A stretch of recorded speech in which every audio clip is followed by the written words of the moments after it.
आपका यूनिक प्रज्ञान यूट्यूब परिवार में मैं प्रज्ञान सर हार्दिक स्वागत करता हूं, वंदन करता हूं, अभिनंदन करता हूं। प्यारे साथियों, पाठचर्या होने वाली है काफी महत्वपूर्ण, क्योंकि आज की इस पाठचर्या में हम लोग भारतीय एवं पाश्चात्य काव्यशास्त्र से संबंधित वस्तुनिष्ठ प्रश्नों का करने वाले हैं अध्ययन। तो आज की इस पाठचर्या को प्रारंभ करें इससे पूर्व अगर वीडियो को पहली बार देख रहे हैं तो चैनल पर नए हैं तो कृपया चैनल को सब्सक्राइब, वीडियो को लाइक और शेयर करना बिल्कुल ना भूलें।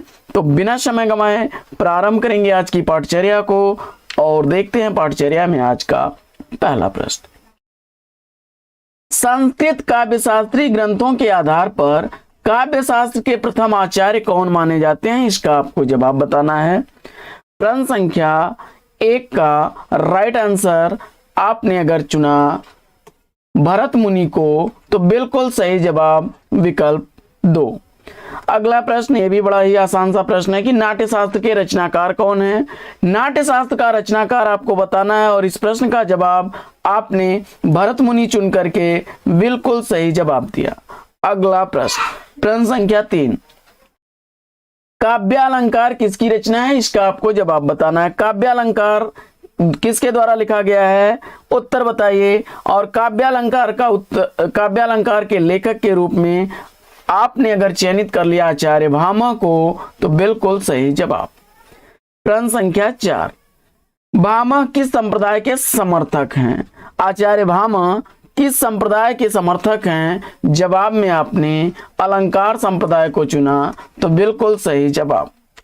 अगला प्रश्न संख्या 5 है कि भामा के ग्रंथ के आधार पर भामा विवरण की रचना करने वाले आचार्य कौन हैं। भामा के ग्रंथ के आधार पर भामा विवरण की रचना करने वाले आचार्य के रूप में आपने चयनित कर लिया है विकल्प 1 उद्भट महोदय को तो बिल्कुल सही जवाब। अगला प्रश्न संख्या 6 है कि अभिनव भारती में किस ग्रंथ की टीका व व्यवस्था है। अभिनव भारती में किस ग्रंथ की टीका व व्यवस्था है, इसका आपको जवाब बताना है। प्रश्न संख्या 6 का सही जवाब आपने चयनित किया विकल्प 2 नाट्य शास्त्र को तो बिल्कुल सही जवाब।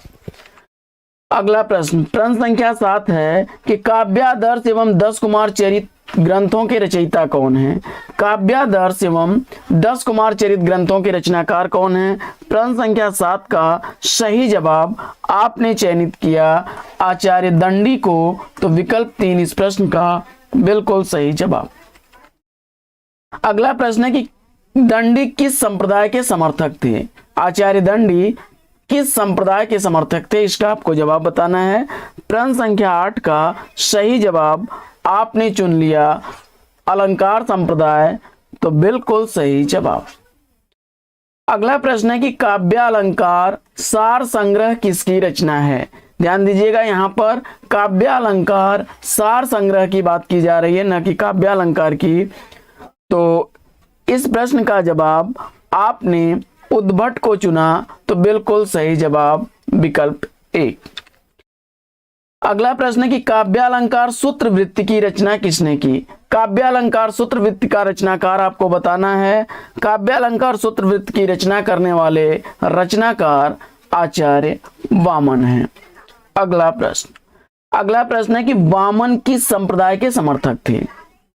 आचार्य वामन किस संप्रदाय के समर्थक थे और इस प्रश्न का जवाब आपने रीति संप्रदाय चुना तो बिल्कुल सही जवाब। अगला प्रश्न है कि काव्यालंकार सूत्र वृत्ति में के हिंदी अनुवाद की भूमिका किसने लिखी। काव्यालंकार सूत्र वृत्ति के हिंदी अनुवाद की भूमिका इसमें से किसने लिखी है, इसका आपको जवाब बताना है और जवाब में आपने चयनित किया डॉक्टर नगेंद्र को तो बिल्कुल सही जवाब। अगला प्रश्न है कि नायक नायिका भेद का विस्तृत निरूपण सर्वप्रथम किस ग्रंथ में किया गया है। नायक नायिका भेद से संबंधित विस्तृत व्याख्या करने वाला ग्रंथ इसमें कौन सा है। प्रश्न संख्या 13 का सही जवाब आपने सेलेक्ट कर लिया काव्यालंकार को तो बिल्कुल सही जवाब। अगला प्रश्न है कि प्रयाण रस की सर्वप्रथम चर्चा किस आचार्य ने की है। प्रयाण रस की सर्वप्रथम चर्चा करने वाले आचार्य कौन हैं, इसका आपको उत्तर बताना है। प्रश्न संख्या 14 का राइट आंसर आपने चयनित कर लिया विकल्प 2 रुद्रट महोदय को तो बिल्कुल सही जवाब। अगला प्रश्न है कि ध्वन्यालोक के रचनाकार कौन हैं? ध्वन्यालोक का रचनाकार आपको बताना है। प्रश्न संख्या 15 का राइट आंसर आपने चयनित कर लिया आनंदवर्धन को, तो बिल्कुल सही जवाब। अगला प्रश्न है कि ध्वन्यालोक के प्रधान आलोचक कौन माने जाते हैं? ध्वन्यालोक के प्रधान आलोचक कौन माने जाते हैं, इसका आपको जवाब बताना है। प्रश्न संख्या 16 का सही जवाब क्या होगा? आपने अगर इस प्रश्न का जवाब विकल्प 3 अभिनव गुप्त को चुना तो बिल्कुल सही जवाब। अगला प्रश्न है कि ध्वन्यालोक की टीका का नाम क्या है? ध्वन्यालोक की टीका इसमें से किस नाम से लिखी गई है? और इस प्रश्न का जवाब ध्वन्यालोचन, आपने विकल्प 3 को चुना तो बिल्कुल सही जवाब। अगला प्रश्न है कि ध्वन्यालोक की टीका लोचन नाम से किसने लिखी? ध्वन्यालोक की टीका लोचन नाम से किसने लिखी है? तो ध्वन्यालोक की टीका लोचन नाम से लिखने वाले रचनाकार अभिनव गुप्त हैं। अगला प्रश्न है कि काव्य मीमांसा के रचनाकार कौन है? काव्य मीमांसा किसके द्वारा लिखी गई रचना है, इसका आपको जवाब बताना है। उत्तर में आपने राजशेखर को चुना, बिल्कुल सही जवाब। अगला प्रश्न है कि 10 रूपक के रचनाकार कौन है? 10 रूपक किसके द्वारा लिखी गई रचना है, इसका आपको जवाब बताना है। प्रश्न संख्या 20 का राइट आंसर क्या बनेगा? तो जवाब हो जाएगा 10 रूपकम के रचनाकार के रूप में आपने चयनित कर लिया विकल्प धनंजय 3 को, तो बिल्कुल सही जवाब। अगला प्रश्न है कि वक्रोक्ति जीवितम किसकी रचना है? वक्रोक्ति जीवितम रचना का रचनाकार आपको बताना है। प्रश्न संख्या 21 का सही जवाब आपने आचार्य कुंतक को चुना, तो बिल्कुल सही जवाब। वक्रोक्ति को काव्य का जीवन किस आचार्य ने माना है? वक्रोक्ति को काव्य का जीवन किस आचार्य ने माना है? जवाब में आपने आचार्य कुंतक को चुना, तो बिल्कुल सही जवाब। अगला प्रश्न है कि व्यक्ति विवेक के रचनाकार कौन है? व्यक्ति विवेक कृति का रचनाकार आपको बताना है और इस प्रश्न का जवाब आपने चुन लिया महिम भट्ट को, तो विकल्प 2 इस प्रश्न का बिल्कुल सही जवाब। अगला प्रश्न है कि औचित्य विचार चर्चा एवं कवि कंठाभरण के रचनाकार कौन है? औचित्य विचार चर्चा एवं कवि कंठाभरण का रचनाकार आपको बताना है। प्रश्न संख्या 24 का सही उत्तर आपने चयनित किया विकल्प 4 क्षेमेंद्र को, तो बिल्कुल सही जवाब। अगला प्रश्न है कि सरस्वती कंठाभरण किसकी रचना है? सरस्वती कंठाभरण का रचनाकार आपको बताना है और इस प्रश्न का जवाब आपने चयनित कर लिया भोजराज को, तो विकल्प 3 इस प्रश्न का बिल्कुल सही जवाब। अगला प्रश्न है कि काव्य प्रकाश के रचनाकार कौन है? काव्य प्रकाश किसके द्वारा लिखी गई रचना है, इसका आपको जवाब बताना है। प्रश्न संख्या 26 का सही जवाब आपने चुन लिया विकल्प आचार्य मम्मट को, तो बिल्कुल सही जवाब। अगला प्रश्न है कि अलंकार सर्वस्व के रचयिता कौन है? अलंकार सर्वस्व का रचनाकार आपको बताना है। प्रश्न संख्या 27 का राइट आंसर अगर आपने चयनित कर लिया है विकल्प 1 रुय्यक महोदय को, तो बिल्कुल सही जवाब। अगला प्रश्न है कि साहित्य दर्पण किसकी रचना है? साहित्य दर्पण का रचनाकार कौन है? प्रश्न संख्या 28 का सही जवाब आचार्य विश्वनाथ को चुन करके बिल्कुल सही उत्तर दिया है आपने। अगला प्रश्न है कि रस गंगाधर के रचयिता कौन है? रस गंगाधर का रचनाकार आपको बताना है और रस गंगाधर के लेखक के रूप में आपने जगन्नाथ को चुना, तो बिल्कुल सही जवाब। अगला प्रश्न है कि किस संस्कृत को शाहजहां ने किस संस्कृत आचार्य को शाहजहां ने पंडित राज की उपाधि से विभूषित किया था? तो इस प्रश्न का जवाब हो जाएगा जगन्नाथ को, विकल्प 2 इसका सही जवाब। अगला प्रश्न है कि अलंकार से संबंध ग्रंथ कुवलयानंद के रचयिता कौन है? कुवलयानंद के लेखक कौन है, इसका आपको उत्तर बताना है। प्रश्न संख्या 31 का सही जवाब आपने अप्पय दीक्षित को दिया, तो बिल्कुल सही जवाब। अगला प्रश्न है कि प्रतिभा के दो भेद कार्यत्री और भावत्री किस आचार्य ने किए हैं? प्रतिभा के दो भेद कार्यत्री और भावत्री किस आचार्य ने किए हैं? प्रश्न संख्या 32 का सही जवाब आपने राजशेखर को चुना, बिल्कुल सही उत्तर। अगला प्रश्न, किसकी प्रतिभा को भावत्री प्रतिभा कहा जाता है? इसका आपको जवाब बताना है।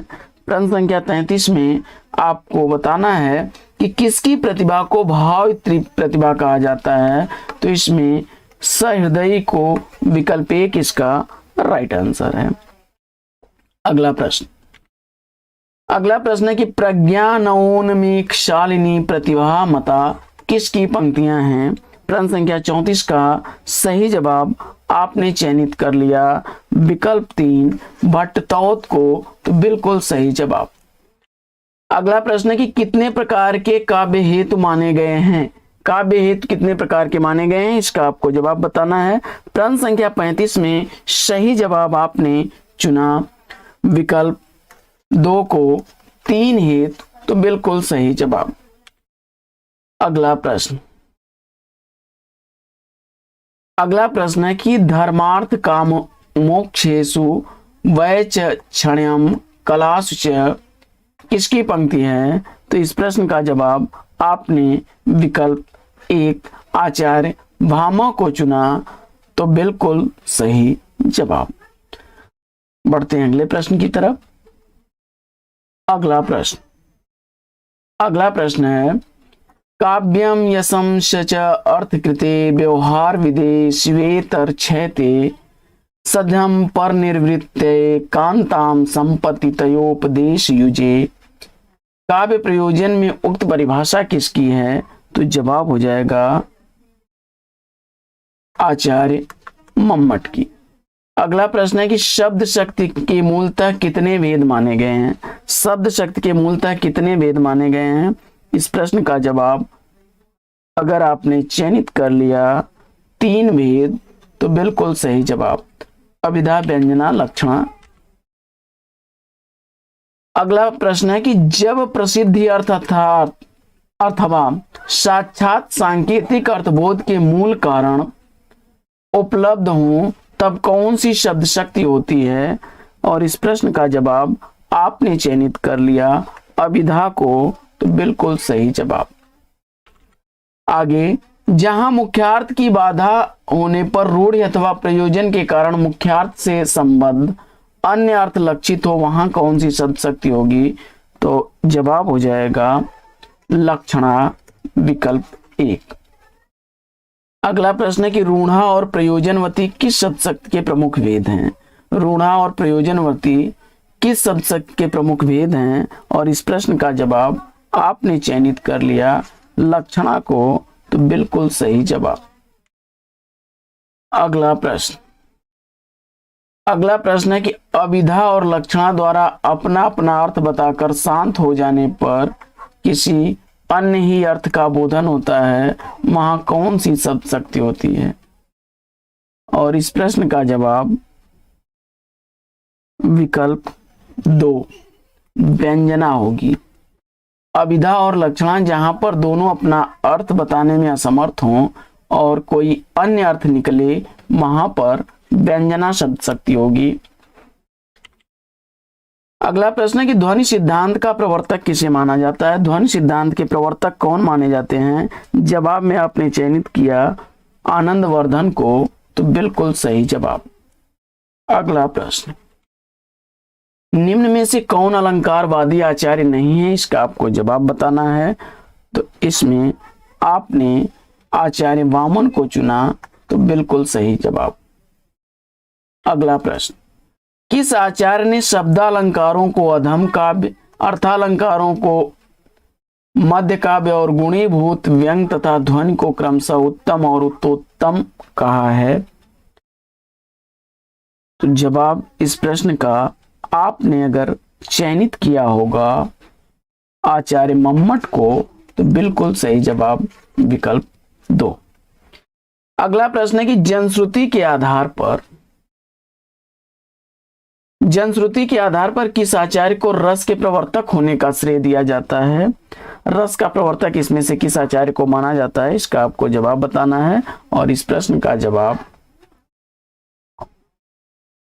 आपने नंदिकेश्वर को माना तो बिल्कुल सही जवाब। अगला प्रश्न, भरत ने रसों की संख्या कितनी मानी है? भरत मुनि ने रसों की संख्या कितनी स्वीकार की है? और इस प्रश्न का जवाब आपने 8 चुन करके बिल्कुल सही जवाब दिया।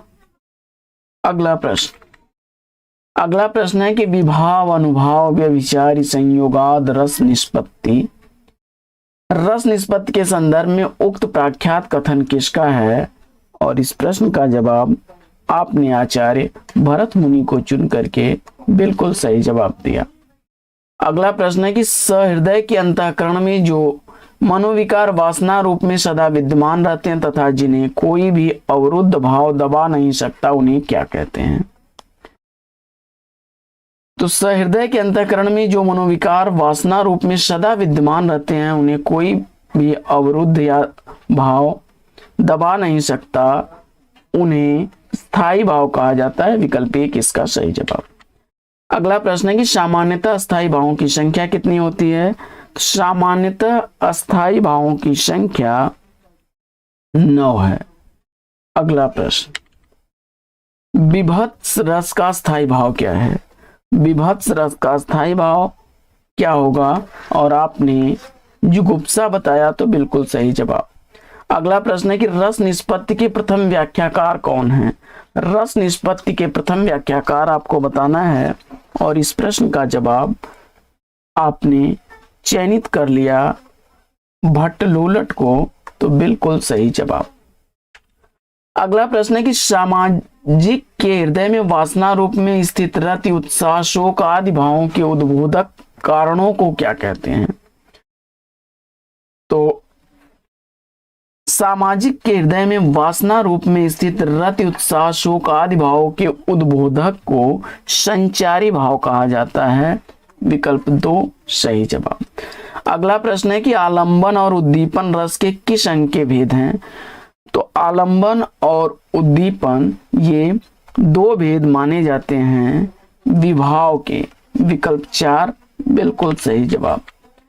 अगला प्रश्न है कि रति आदि अस्थायी भावों को प्रकाशित करने वाली आश्रय की बाह्य चेष्टाएं क्या कहलाती हैं? रत इत्यादि अस्थायी भावों को प्रकाशित करने वाली आश्रय की बाह्य चेष्टाएं जो होती हैं वह अनुभाव कहलाती हैं। अगला प्रश्न है कि अनुभाव के कितने रूप माने गए हैं? अनुभाव के कितने रूप माने गए हैं? तो अनुभाव के 4 रूप माने गए हैं। विकल्प 1 इसका राइट आंसर हो जाएगा। अगला प्रश्न है कि सात्विक अनुभाव कितने प्रकार के माने गए हैं? सात्विक अनुभावों की संख्या आपने चयनित कर ली 8 तो बिल्कुल सही जवाब। अगला प्रश्न है कि अस्थिर मनोविकार अथवा चित्तवृत्ति क्या कहलाती है? अस्थिर मनोविकार अथवा चित्तवृत्तियां क्या कहलाती हैं? प्रश्न का जवाब फटाफट उत्तर चयनित करिए। आपने संचारी भाव चुना तो बिल्कुल सही जवाब। अगला प्रश्न है कि व्यभिचारी भावों की संख्या सामान्यतः कितनी मानी गई है? व्यभिचारी भावों की संख्या सामान्य रूप से कितनी मानी गई है, इसका आपको जवाब बताना है। और इस प्रश्न का जवाब अगर आपने चयनित कर लिया 33 तो बिल्कुल सही जवाब। अगला प्रश्न है कि रस का भोक्ता वास्तविक रामादि एवं नट को किसने माना है? तो जवाब हो जाएगा इस प्रश्न का विकल्प 2 भट्टलोलट। अगला प्रश्न है कि रस निष्पत्ति के संदर्भ में किस आचार्य के सिद्धांत को आरोपवाद की संज्ञा दी गई है? और इस प्रश्न का जवाब आपने भट्टलोलट चुना, बिल्कुल सही जवाब। अगला प्रश्न है कि किस आचार्य के सिद्धांत को रस निष्पत्ति के संदर्भ में अनुमानवाद की संज्ञा दी गई है?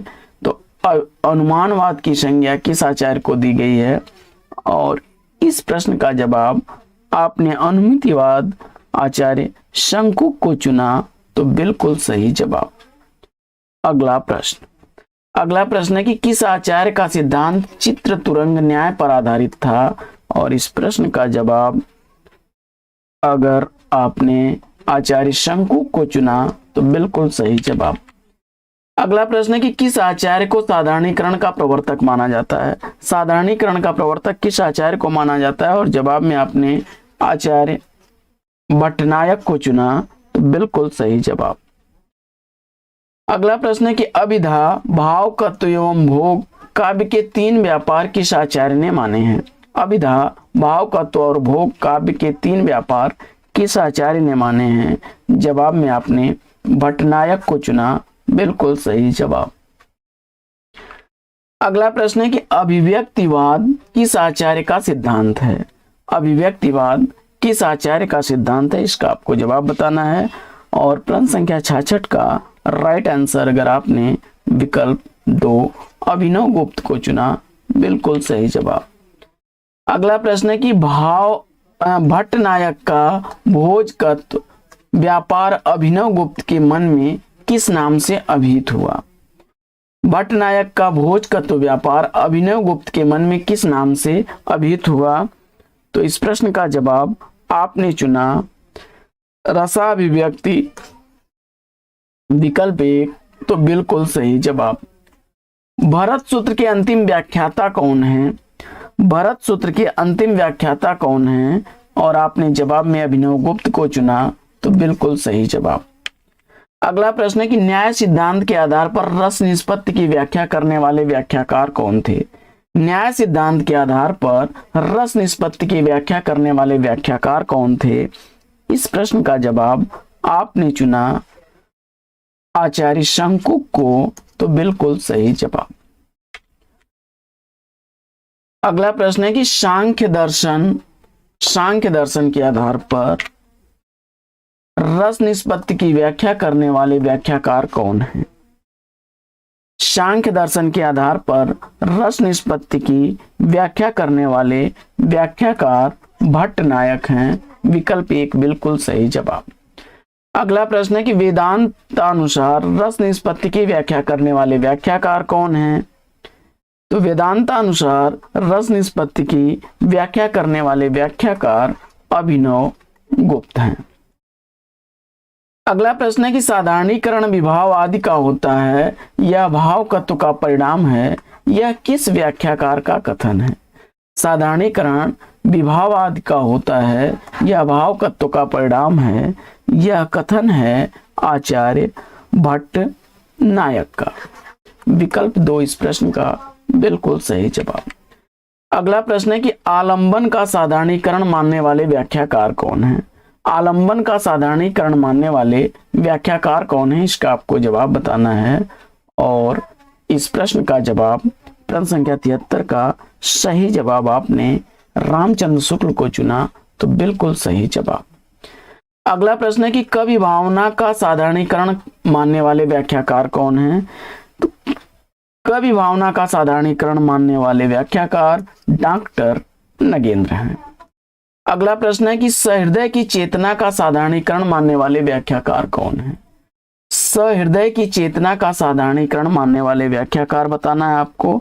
और जवाब में आपने केशव प्रसाद मिश्र को चुना, तो बिल्कुल सही जवाब।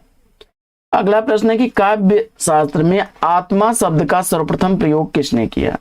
काव्य शास्त्र में आत्मा शब्द का प्रयोग करने वाले आचार्य वामन हैं। अगला प्रश्न है कि काव्य के अंतरंग पर बल देने वाला संप्रदाय कौन सा है? तो काव्य के अंतरंग पर बल देने वाला संप्रदाय इसमें से कौन सा है? और जवाब में आपने ध्वनि को चुना, तो बिल्कुल सही जवाब। अगला प्रश्न है कि अस्थाई भाव को उद्घोषित करने वाले कारण क्या कहलाते हैं? अस्थाई भाव को उद्घोषित करने वाले कारण क्या कहलाते हैं? और इस प्रश्न का जवाब आपने चयनित कर लिया विभाव को, तो बिल्कुल सही जवाब। अगला प्रश्न है कि साधारणीकरण की व्याख्या के अंतर्गत कवि कर्म और कवि अनुभूत की ओर इंगित किया गया है। साधारणीकरण की व्याख्या के अंतर्गत कवि कर्म या कवि अनुभूत की ओर इंगित किया है तो किसने किया है? जवाब हो जाएगा धनंजय ने।